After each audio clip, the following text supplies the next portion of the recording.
ಪ್ರಧಾನಮಂತ್ರಿ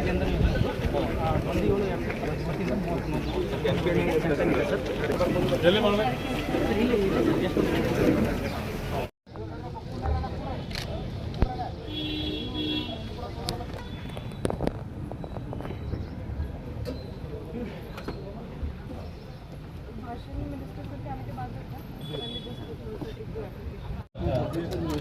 ಮಾನ್ಯ ಸಚಿವರು, ಮಾನ್ಯ ಜಿಲ್ಲಾಧಿಕಾರಿಗಳು, ಮಾನ್ಯ ಎಸ್ ಪಿ ಸರ್ ಅವರು, ಮಾನ್ಯ ಸಿಒ ಸರ್ ಅವರು, ಮಾನ್ಯ ಅಪರ ಜಿಲ್ಲಾಧಿಕಾರಿಗಳು, ಎಲ್ಲ ನಾಯಕರು ಜ್ಯೋತಿ ಬೆಳಗಿಸುವ ಮೂಲಕ ಕಾರ್ಯಕ್ರಮಕ್ಕೆ ಚಾಲನೆ ನೀಡುತ್ತಿದ್ದಾರೆ.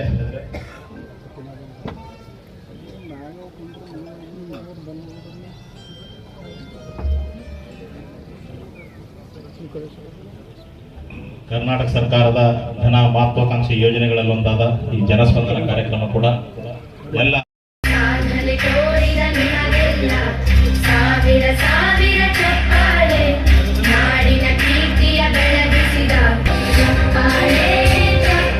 ಸನ್ಮಾನದ ಮೂಲಕ ಅವರಿಗೆ ಗೌರವವನ್ನು ಸಲ್ಲಿಸುತ್ತಾರೆ.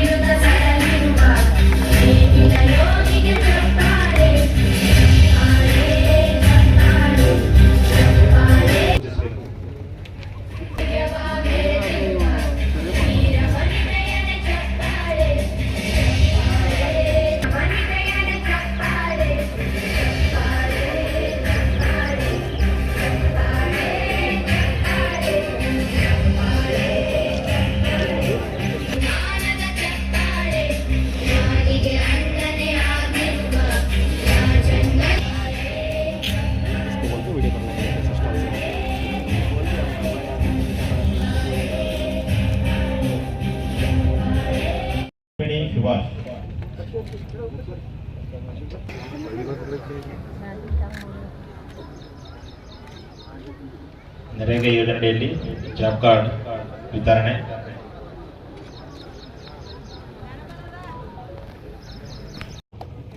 ಮಾಡ್ತಾ ಇದ್ದಾರೆ. ಅದೇ ರೀತಿಯಾಗಿ ಶ್ರೀಮತಿ ಶಾಂತಮ್ಮ ರಾಮಣ್ಣ ಅವರು ಅವಕಾಶ ಮಾಡಿಕೊಡಲಾಗಿದೆ. ಶ್ರೀಮತಿ ಶಾಂತಮ್ಮ ರಾಮಣ್ಣ ಅವರಿಗೆ. ನೆಕ್ಸ್ಟ್ ಶಕುಂತಲಾ ರಮೇಶ್ ಸಚಿವರು, ಮಾನ್ಯ ಜಿಲ್ಲಾಧಿಕಾರಿ ಮಾಡಿದ್ರು. 25ನೇ ಸಾಲಿನ PMAY ಯೋಜನೆಯಲ್ಲಿ ಸ್ವಾತಿ ಖಂಡೋಬಾ 50ರಲ್ಲಿ ಈ ಸಾಂಕೇತಿಕವಾಗಿ ವೇದಿಕೆಯಲ್ಲಿ ಕೇವಲ 7 ಜನರಿಗೆ ಮಾತ್ರ ಕೊಡ್ತಾ ಇದ್ದೇವೆ. ಇನ್ನುಳಿದ ಎಲ್ಲ ಸಂಬಂಧಪಟ್ಟಂತ ಅಧಿಕಾರಿಗಳು ತಮಗೇನಪ್ಪ 10,000 ರೂಪಾಯಿಯನ್ನ ಮಂಜೂರಿ ಮಾಡಲಾಗಿದೆ. ಒಟ್ಟು 50 ಜನರಿಗೆ ಮಂಜೂರಿ. ಸುಭಾಷ್ ಕಾಂಬ್ಳೆ